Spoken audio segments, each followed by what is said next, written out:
各位觀眾大家好，歡迎嚟到策局最前線。今日我哋要講嘅呢單新聞，表面睇好似好簡單，就係美以聯軍炸死咗伊朗最高領袖哈梅內伊，但背後牽涉嘅利益關係同情報滲透，可能遠超你想象。大家睇落以為係一場純粹嘅軍事打擊，其實水好深。點解美以聯軍可以咁精準咁將伊朗高層一鍋端？到底葫蘆裏賣咩藥？究竟伊朗內部係咪出咗個超級大內鬼？等我哋一齊拆解。話說喺2026年2月28號，美國同以色列聯手發動咗一場名為史詩憤怒行動嘅大規模軍事打擊。呢場行動可以話係震驚全球，美軍出動咗隱形戰機、重型轟炸機，甚至航母打擊群，針對伊朗嘅軍事同政治目標進行咗毀滅性嘅轟炸。最震撼嘅係，伊朗最高領袖哈梅內伊連同40幾名軍政高層喺德黑蘭一個地下掩體開會嘅時候被精準擊殺。大家試下企喺伊朗嘅角度諗，最高領袖同成班高層匿埋喺地下碉堡開會，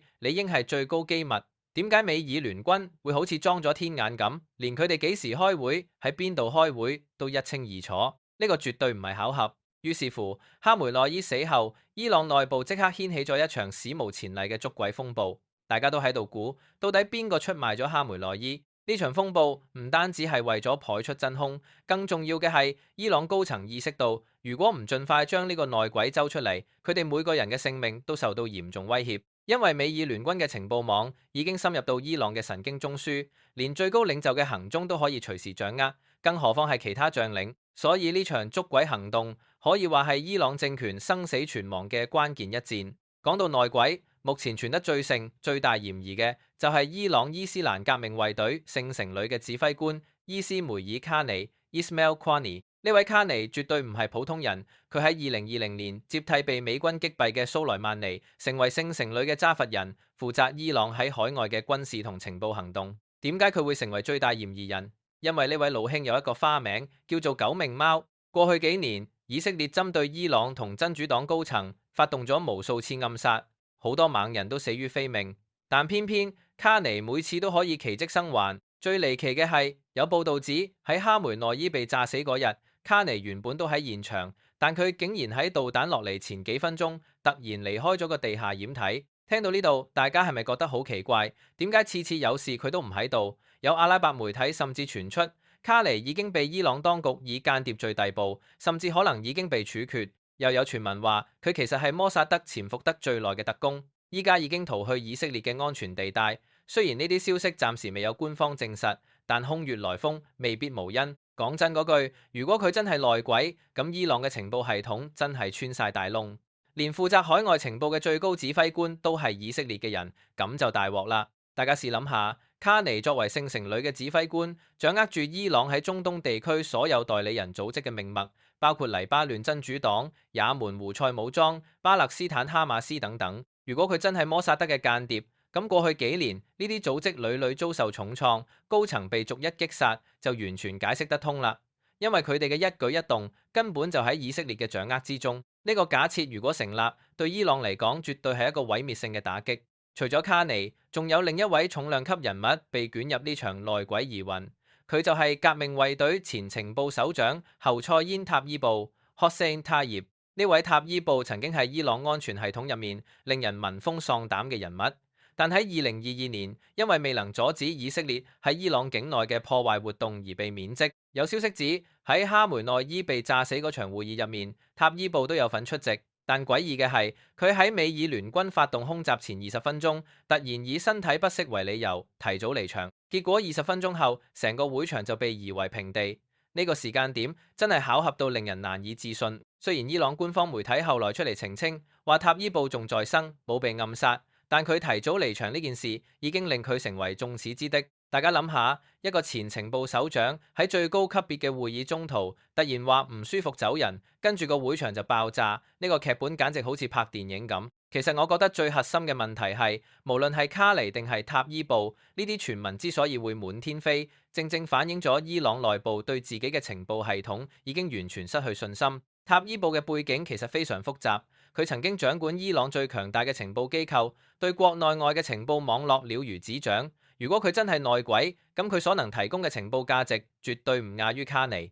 而且佢喺2022年被免職，心入面會唔會有怨氣？會會唔會因此而倒戈相向？呢啲都係外界猜測嘅焦點。不過，亦有分析認為，塔伊布可能只係一個代罪羔羊，被真正嘅內鬼推出來轉移視線。講到呢度，我哋不得不佩服以色列情報機構摩薩德 （Mossad） 嘅滲透能力。有報道指出，摩薩德一早已經駭入咗德黑蘭嘅監控系統，甚至將原本用嚟監視伊朗民眾嘅天網變成咗24小時追蹤哈梅內伊同其他高層嘅工具。再加上美國中央情報局 CIA 嘅情報支援，美以聯軍根本就係對伊朗高層嘅行蹤了如指掌。但我個人嘅睇法係，呢場捉鬼風暴除咗係伊朗內部嘅真實恐慌之外，好大程度上亦係美以聯軍發動嘅一場認知作戰。大家試諗下，當一個國家嘅最高領袖被殺、群龍無首嘅時候，最致命嘅打擊唔係再炸多幾個軍事基地，而係令到佢哋內部互相猜忌、互相攻擊。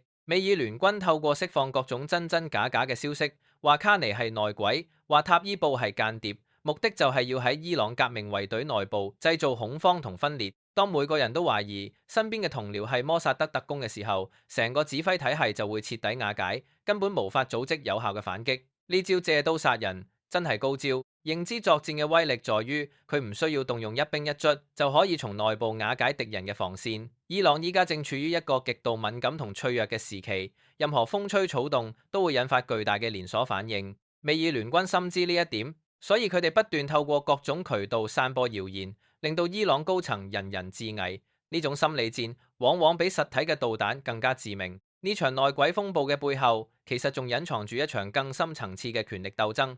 哈梅內伊死後，伊朗出現咗巨大嘅權力真空。目前，伊朗國內嘅強硬派正正利用捉內鬼呢個名義，對改革派同溫和派進行政治清洗。大家要知道，伊朗現任嘅臨時總統佩澤什基安 （Pezeshkian） 係屬於溫和派。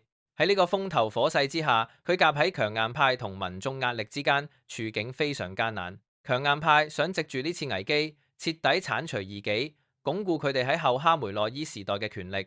而新任嘅最高領袖哈梅內伊個仔穆傑塔巴 （Mojtaba Khamenei） 雖然已經被推上台，但佢能否鎮得住班驕兵悍將，仲係一個未知之數。所以呢場捉鬼遊戲，表面上係咪出賣哈梅內伊嘅真兇，實際上係各個派系爭奪最高權力嘅藉口。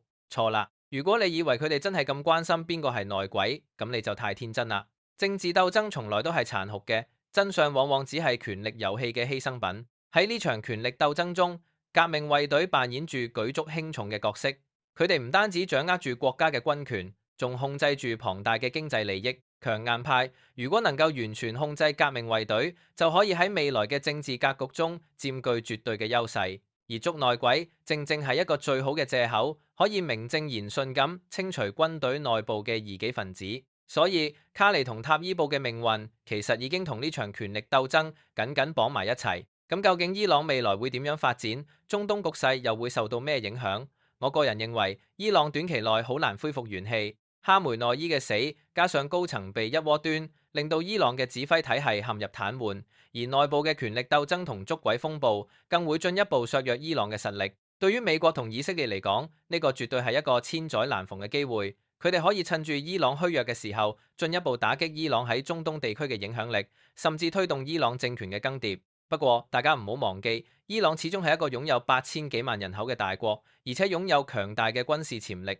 如果將伊朗逼到絕路，佢哋可能會採取極端嘅報復行動，到時成個中東地區都會陷入萬劫不復嘅深淵。所以未來嘅局勢發展仲充滿住好多變數。